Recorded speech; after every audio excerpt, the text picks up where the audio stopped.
সরকারি চাকরিতে কোটা সংস্কারের এক দফা দাবিতে শিক্ষার্থীদের আন্দোলনে উত্তাল সারা দেশ। শিক্ষার্থীরা সড়ক অবরোধ করে আন্দোলন করছেন। এ নিয়ে মুখোমুখি আন্দোলনকারী ও ছাত্রলীগ। ঢাকা বিশ্ববিদ্যালয় থেকে শুরু করে দেশের বিভিন্ন বিশ্ববিদ্যালয় এবং রাজধানী সহ সারা দেশে আন্দোলনকারী ও ছাত্রলীগের মধ্যে সংঘর্ষ, ধাওয়া পাল্টা ধাওয়ার ঘটনা ঘটছে। গতকাল সোমবার ছাত্রলীগের সঙ্গে দফায় দফায় সংঘর্ষ হয়েছে শিক্ষার্থীদের। এই ঘটনায় শতাধিক ছাত্রছাত্রী আহত হয়েছেন। শিক্ষার্থীদের আন্দোলন নিয়ে এতদিন নীরব থাকলেও সোমবার ঢাবির ঘটনায় সরব হয়েছেন দেশের বিনোদন জগতের অনেক তারকা। শিক্ষার্থীদের ওপর হামলার নিন্দা জানিয়ে কোটা সংস্কারের পক্ষে নিজেদের অবস্থান জানিয়ে ফেসবুকে পোস্ট দিয়েছেন একাধিক তারকা। চিত্রনায়িকা পরিমণি আহত এক শিক্ষার্থীর ছবি শেয়ার করে লিখেছেন, নারীর প্রতি সহিংসতায় আপনার জবান বন্ধ থাকলে আপনি মুনাফিক। শবনম বুবলি লিখেছেন, শিক্ষার্থীদের রক্ত ঝরবে কেন?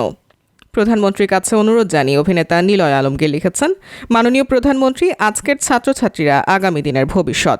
তারাই একটা সময় দেশের হাল ধরবে। এত ছাত্রছাত্রী ভুল দাবি করতে পারে না।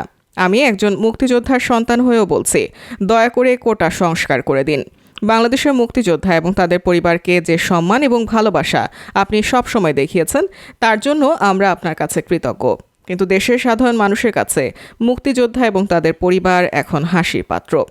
মুক্তিযোদ্ধাদের সম্মানের জায়গাটা ঠিক রাখতে হলেও কোটা সংস্কার মেনে নিন। আন্দোলনরত ছাত্রছাত্রীদের এই দুরবস্থা সহ্য করার মতো না। পুরো জাতি আপনার সিদ্ধান্তের অপেক্ষায় আছে। শিক্ষার্থীদের পাশে থাকার প্রতিশ্রুতি দিয়ে কন্টেন্ট ক্রিয়েটর সালমান মুক্তাদির লেখেন, এমন কোনো ছাত্র আছেন যিনি হামলার শিকার হয়েছেন অথবা হলে ঢুকতে পারছেন না? আমি আপনাদের খেয়াল রাখব। কারো যদি থাকার জায়গার প্রয়োজন হয় অথবা চিকিৎসা সেবার প্রয়োজন হয়, আমি আছি। আমি সত্যিই ভেঙে পড়েছি, বিব্রত বোধ করছি। বিশ্ববিদ্যালয় ক্যাম্পাসে শিক্ষার্থীদের ওপর হামলার জবাব চেয়েছেন ঢাকা বিশ্ববিদ্যালয়ের সাবেক শিক্ষার্থী ও চিত্রনায়ক সিয়াম আহমেদ। ফেসবুকে তিনি লিখেছেন, আমার ক্যাম্পাস রক্তাক্ত কেন? শিক্ষার্থীদের রক্ত ঝরবে কেন? শিক্ষার্থীদের আন্দোলনকে সমর্থন জানিয়ে নির্মাতা সুমন আনোয়ার লেখেন, দুর্দান্ত ঢাকা, উত্তেজিত দেশ, ঘুরে দাঁড়াবেই বাংলাদেশ। নির্মাতা বদরুল আনাম সৌদ লেখেন, একের পর এক ভুল, সব পক্ষেরই ভুল। যুক্তি, চিন্তা, স্ট্যাটিক্স সব ভুলে বসে আছি সবাই। হুজুগ আর ক্ষমতা লড়ছে, সংলাপ বসে আছে অসহায় হয়ে। নির্মাতা খিজির হায়াত খান লিখেছেন, আমাদের আগামীরা আজকে দেশব্যাপী রাজপথে। ওদের স্লোগান নিয়ে অনেক প্রশ্ন, কিন্তু কেন এই স্লোগান সেটা নিয়ে কোনো কথা নাই। ন্যায্য অধিকারের আন্দোলন কাউকে রাজাকার বানায় না, বরং ওদের হাত ধরে স্বাধিকার আসে।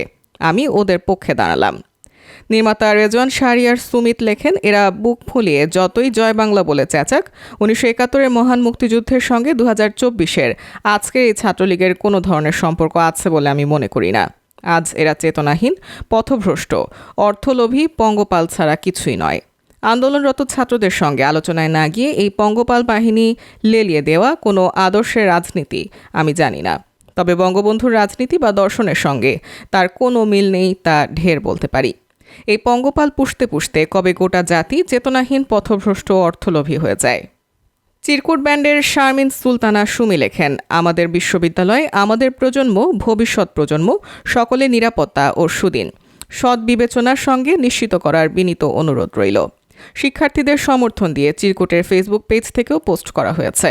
নির্মাতা আশফাক নিপুণ তার ফেসবুক স্ট্যাটাসে কোটা আন্দোলনকারীদের পাশে থাকার আহ্বান জানিয়েছেন। শিক্ষার্থীদের ওপর হামলার প্রতিবাদ জানানোর পাশাপাশি ফেসবুকে এ প্রসঙ্গে শোবিজের মানুষদের নীরব থাকা নিয়ে প্রশ্ন তুলেছেন নির্মাতা মিশুক মনি।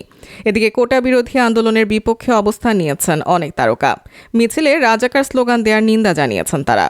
লেখক ও নির্দেশক মাসুম রেজা ফেসবুকে লিখেছেন, যারা 71-এ পরাজিত হলো তাদের পরিচয় নিজেদেরকে পরিচিত করছে। কি দারুণ মেধাবী আপনারা! এত মেধা আপনাদের কোন প্রেতাত্মা সাপ্লাই করছে? অভিনেতা রওনক হাসান লিখেছেন, কোটা সংস্কার হতেই পারে, কিন্তু হাজারো সাধারণ ছাত্রছাত্রীদের এই আন্দোলনকে সুকৌশলে যেদিকে প্রবাহিত করা হলো তা দেখে এটাই স্পষ্ট এর মাস্টারমাইন্ড কারা। অভিনেত্রী শামীমা তুষ্টি লেখেন, যারা নিজেদের রাজাকার বলতেও দ্বিধা করে না, আবার তারাই সরকারি চাকরির জন্য কোটা চায়। তাদের হাতে দেশ গেলে কি হবে সেটাই ভাবছি।